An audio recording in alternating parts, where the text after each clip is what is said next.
This is the News Source Evening Bulletin for today, Friday, the 29th of June, 2018. Here's what we're tracking this evening. The United States government, through its State Department, is calling on the Guyana government to fund specialized victim services outside the capital as the fight continues against trafficking in persons. The State Department also wants those services to be unveiled for child victims and adult male victims of human trafficking. Those are just some of the recommendations being offered to Guyana in the U.S. State Department's 2018 Trafficking in Persons report. The U.S. government is also recommending that Guyana vigorously investigates and prosecutes sex and labor trafficking cases and hold convicted traffickers, including complicit public officials, accountable by imposing strong sentences. According to the report, over the past year, the Guyana government increased efforts to identify and protect trafficking victims, but victim assistance remained insufficient, especially in areas outside the capital and for child and male victims. The Guyana government identified 131 victims of trafficking in 2017, 65 for sex trafficking, 35 for labor trafficking, and 31 for both forms. The U.S. report found that the government of Guyana fully meets the minimum standards for the elimination of trafficking, and it continues to demonstrate serious and sustained efforts during the reporting period, resulting in Guyana remaining on a Tier 1 list. The report also noted that the government has demonstrated serious and sustained efforts to fight the problem by increasing funding for victim assistance, identifying and assisting more victims for the third consecutive year, and opening and operating a trafficking shelter outside of the capital area. Guyana's Minister of Public Security, Kamraj Ramjatan, has welcomed the report and has said the government will continue in its efforts to tackle the problem of trafficking in persons. The overall academic performance of pupils on the coast and those in the hinterland areas are not comparable, and to bridge this gap, the Ministry of Education has developed a three-prong approach, which includes reliance on information and communication technology, ICT. This is, according to Chief Education Officer Marcel Hudson. He made the statement yesterday during a press briefing at which the 2018 National Grade 6 Assessment results were announced. He said although there was a marked improvement in the overall performance of the hinterland region, there is more to be done, and the ministry will be depending on technology to bridge the gap as it moves forward.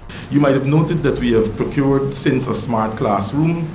That smart classroom has the propensity to reach the region. So what we've already done, and we're going to continue to do, is to develop a schedule where we will hold sessions with the schools, with the children in the schools, and also with teachers and even with education officers, so that we could impact change. The Education Ministry has also noted that the absence of trained teachers in the interior region remains a problem. With more money being pumped into education, more teacher training centers will be set up in the hinterland communities. Relatives of the fishermen who died in that pirate attack in neighboring Suriname have received some support from the government. This morning, Public Security Minister Kamraj Ramjatan provided financial assistance to the family members on behalf of the government.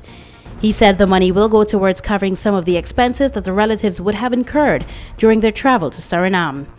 He offered the administration's grief over the incident and made known his commitment to ensuring efforts to fight pirate attacks in Guyana's waters will continue.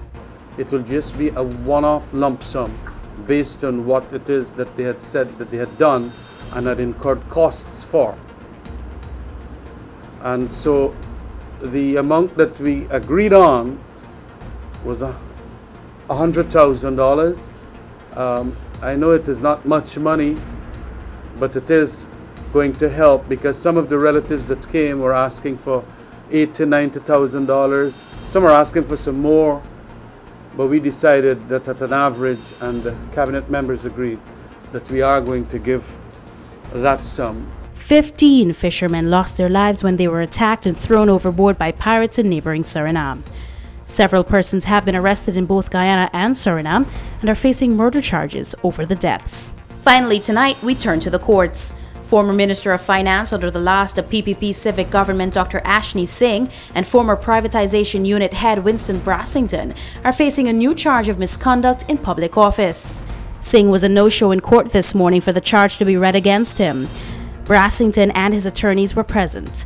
Attorney at law Anil Nandalal, who is representing Dr. Singh in the matter, told the court his client is still out of the country, but he plans to return to face the court. With that assurance, the matter was adjourned to another date, with the magistrate explaining that the charge is a joint one, and therefore all two of the accused will have to be in court for the matter to be officially read to them. The charge is related to the sale of the Sonata Textiles complex to the Queen's Atlantic Group in 2010 at a cost that was less than 50% of the estimated value. The several acres of land with the properties were sold to the Queen's Atlantic Company for $600 million, although they were all valued over $1 billion. Singh and Brassington are currently on bail over earlier charges that related to the sale of several other government properties at below market value. That case is ongoing. The new matter will come up again on July 25. A man from Enterprise on the east coast of Demerara was today granted $200,000 bail on a multi-million-dollar fraud charge that is linked to an ongoing murder case before the court. 36-year-old Richard Alder was today charged with allegedly obtaining $5 million from a woman whose husband is facing a murder charge in the court under the pretense that he could have gotten the case against the man dismissed. It's unclear how that was going to be done. It is alleged that Alder defrauded Nicola Duggan of the money after he claimed that he was in a position to get the case against her husband, businessman Robert Ben, dismissed. Businessman Robert Ben is behind bars and facing trial for the murder of a young man that took place 2 years ago when he opened fire on the man's car as the man turned around on the bridge of the businessman's Tuckville home. The attorney representing the alleged fraudster told the court that he is confused as to why the alleged victim, Nicola Duggan, is not facing the courts, since the case appears to be some sort of conspiracy. After listening to the facts of the case, the magistrate granted bail to the accused in the sum of $200,000, and he was ordered to return to court in the new month. That's your News Source Evening Bulletin for tonight. I'm Alana Bose.